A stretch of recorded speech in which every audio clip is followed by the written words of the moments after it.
Hi, I'm James Kirby, Managing Editor of Eureka Report, and today in our series, Getting Set for the Year Ahead, we're going to talk about buying international shares. To help me, I've got Charles Leyland. He's the Managing Director of Leyland Asset Management. Hi, Charles. Hi, James.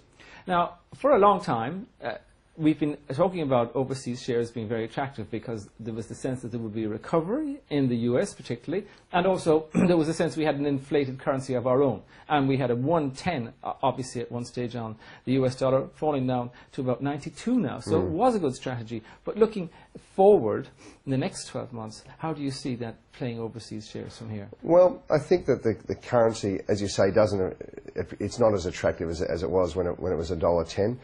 From our experience with our clients, we actually found clients buying property. They would take money at the $1.10, buy the US dollars, and then, because don't forget the US property market had been sold off significantly.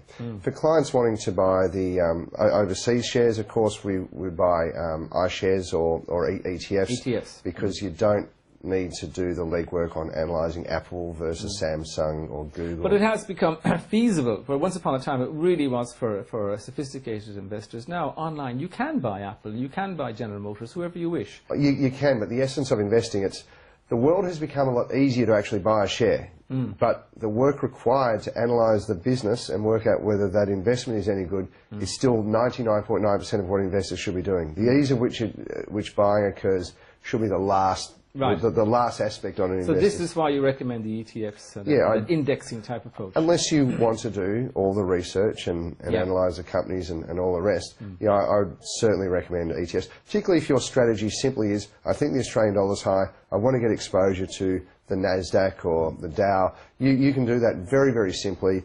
You've executed your strategy. You don't have to spend 5 years reading annual reports of the top 30 companies in the US. And do people hedge?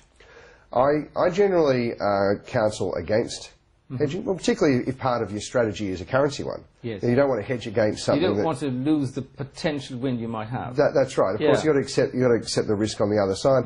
But hedging can actually be expensive insurance sometimes. Why? How does that happen? Well, because you buy a put option, or there's a frictional cost involved with hedging. It doesn't come for free, so it can actually, the implementation of the hedge can cost you, and of course the lost gain can hedge you, so it can cost you. So quite often the cost isn't really disclosed because the cost is built in.